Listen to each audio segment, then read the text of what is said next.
नमस्कार दोस्तों। कल दिल्ली के एक प्रसिद्ध कोचिंग संस्थान राउज आईएएस के बेंचमेंट में पानी घुस जाने के कारण तीन विद्यार्थी यानी तीन स्टूडेंट की डेथ हो गई। ये तीन विद्यार्थी एक उत्तर प्रदेश की रहने वाली थी, एक तेलंगाना की और एक केरल का रहने वाला था। ये तीनों दिल्ली आईएएस की तैयारी करने के लिए गए थे और राउज आईएएस जो कोचिंग संस्थान है वहाँ उनका एडमिशन था। उन्हीं के लाइब्रेरी में शाम के समय पढ़ाई कर रहे थे। दिल्ली में हेवी बारिश होने के कारण वहाँ सड़कों पर पानी काफ़ी ज़्यादा भर गया हुआ था और एक गाड़ी के गुजर जाने के कारण ये पानी का प्रेशर इतना ज़्यादा बढ़ा कि जो बेंचमेंट का गेट था वो गेट टूट गया और गेट टूटने के कारण कांच टूटने के कारण सड़क की पानी तेजी से उस बेंचमेंट में घुसी और इतना तेजी से घुसी कि विद्यार्थी को निकलने तक का मौका नहीं मिला। कई विद्यार्थी उसके अंदर फंस गए, तीन लोगों की जानें चली गई। वहीं बताया जा रहा है कि 8-10 लोग घायल हुए जो हॉस्पिटल में भर्ती। अब सवाल उठता है कि इस घटना के लिए कौन रिस्पॉन्सिबल है, कौन है जिम्मेदार? राउज आईएएस कोचिंग या फिर दिल्ली मेयर, दिल्ली की सरकार, सेंट्रल गवर्नमेंट, वहां के विधायक या वहां के लोकल लीडर?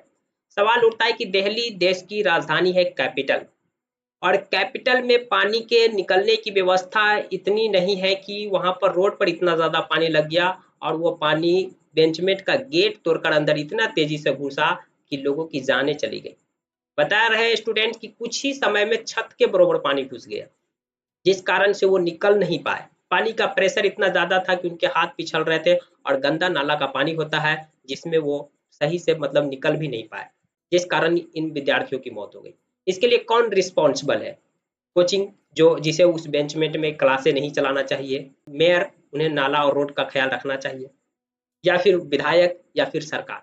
कौन है इसके लिए रिस्पॉन्सिबल? सभी तो आरोप प्रति आरोप लगा रहे हैं। आरोप प्रति आरोप का दौर तो शुरू हो गया है। बीजेपी वर्तमान जो वहां के मेयर है या वहां की जो सरकार है, आम आदमी पार्टी, उस पर निशाना साध रही है कि ये घटना नहीं, ये बल्कि हत्या है। वही आम आदमी पार्टी के मेयर का कहना है कि हम तो साल भर पहले यहाँ के मेयर बने।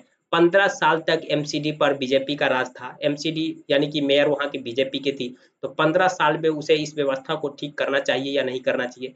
सवाल तो दोनों तरफ उठते हैं। 15 साल में अगर बीजेपी ठीक नहीं की तो 1 साल तो आपको भी मौका मिला। आपने 1 साल में क्यों नहीं इस व्यवस्था को ठीक किया जब वहां पर इतनी भयानक पानी लग जाती थी? कई बार बताया जा रहा है कि स्टूडेंट कंप्लेन कर चुके थे कि यहाँ के पानी निकासी की समस्या को सॉल्व किया जाए। यहाँ ओवरलैप पानी हो जाता है जिसके कारण काफी दिक्कतों का सामना करना पड़ा। अंततः आज जब ये परिणाम देखने को मिला तो अब हर किसी को इस बात का दुख है और हर कोई अपने अपने तरफ से मशवरा दे रहे हैं कि ये होना चाहिए, वो नहीं होना चाहिए, इसके लिए ये जिम्मेदार है, वो जिम्मेदार है। लेकिन अंततः नुकसान तो किसका हुआ? किसी मेयर का तो नहीं हुआ। कोई मेयर का बेटा तो वहां नहीं पढ़ रहा था या बेटी, किसी विधायक या किसी नेता या पॉलिटिशियन का बेटा बेटी तो वहां नहीं पढ़ रहा था। एक गरीब किसान का बेटा बेटी पढ़ रहा था जिन्होंने अपनी जान गंवा दी। आईएएस बनने का सपना लेके दिल्ली गए थे और उन्हें जान गंवाना पड़ा।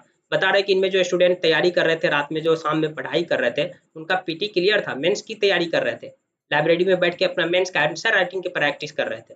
यानी उन्हें आईएएस बनने के पड़ाव में वो दूसरे पायदान पर खड़े थे और तब उनकी समय डेथ हो जाती है। उनके परिवार पर आज क्या गुजरता होगा जिसकी आप अंदाजा नहीं लगा सकते। कितनी उम्मीद से एक गरीब किसान अपने बेटा या बेटी को इतने बड़े जॉब की तैयारी करने के लिए भेजते हैं और परिणाम स्वरूप उन्हें ये देखने को मिलता है कि दिल्ली में इतनी हैवी कोचिंग फीस, इनके अलावा वहाँ रहने सहने का सही इंतजामात नहीं।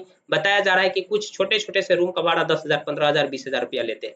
दिल्ली के यहाँ के जो समझिए तौर से मार्केट माफिया कहिए या कोचिंग माफिया कहिए या फिर वहाँ के जो बिल्डर माफिया कहिए, इतने मतलब छोटे छोटे रूम का इतना ज्यादा हैवी कॉस्ट लिया जाता है। महंगी महंगी बुकें, इन सब के बावजूद वहाँ फैसिलिटी अवेलेबल नहीं कराई जाती है। लोगों को गंदगी में रहना पड़ता है जिसके कारण वहाँ बीमारियां भी देखने को मिलती है। लोगों का स्वास्थ्य खराब हो जाता है, प्रदूषण हेवी देखने को मिलती है। इन सब के लिए कौन जिम्मेदार है? हम जिस सरकार को वोट देते हैं, 5 साल के लिए चुनते हैं वो सरकार, या एमसीडी जिस पर बीजेपी 15 साल शासन की और अब आम आदमी पार्टी कर रही है वो, या फिर वहाँ का लोकल लीडर या विधायक, या फिर इन सब के लिए कोचिंग संस्थान उसे बेंचमेंट में लाइब्रेरी नहीं बनाना चाहिए, क्लासेज नहीं करवाना चाहिए?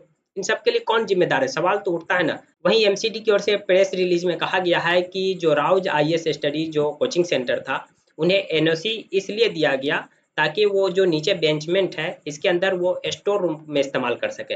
यहाँ पर न किसी प्रकार का कोई क्लास होगा और न ही लाइब्रेरी बनाई जाएगी। इसके बावजूद राउज स्टडी ने इसके अंदर लाइब्रेरी बनाई और बच्चों का क्लास चलवाया। इस पर राउज आईएएस की तरफ से सफाई में कहा गया कि बच्चों ने ही हमें प्रेशर डाला था कि एग्जाम्स काफी करीब है, इसलिए नीचे जो स्टोर रूम है इसे लाइब्रेरी बना दीजिए ताकि हम वहाँ पढ़ाई कर सके। सवाल ये उठता है कि बच्चों ने प्रेशर बनाया या सरकार ने एनओसी दी। अगर सरकार ने एनओसी दी और कोचिंग संस्थान ने उस एनओसी के रूल्स को फॉलो नहीं किया, तो इसकी निगरानी करने की जिम्मेदारी किसकी है?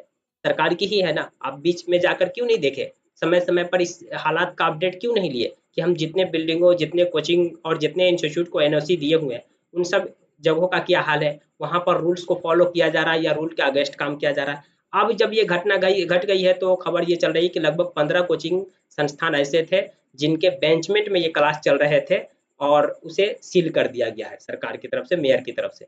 अब जब घटना घट जाती है, तब नेताओं लोग को, ऑफिसरों को ये सब घटनाएं याद आती है और आप जाके तहकीकात करते हैं, छापा मारते हैं, उनको सील करते हैं। लेकिन उससे पहले कुछ नहीं। हमको लगता है कि जो सरकारें होती है, नेता है, पॉलिटिशियन है, ऑफिसर, ये सब किसी घटने का इंतजार करते रहते हैं कि घटना घटेगा, उसके बाद हम कार्रवाई करेंगे ताकि खूब न्यूज़ चलेगा। शायद इसी चीज़ का इंतजार करते रहते होंगे। बाकी इस घटना को लेकर के आपकी क्या प्रतिक्रिया है? कमेंट बॉक्स खुला है, कमेंट कर सकते हैं। जानकारी पसंद आई तो प्लीज़ वीडियो को लाइक कर दीजिए, चैनल को सब्सक्राइब कर दीजिए। Thank you for watching.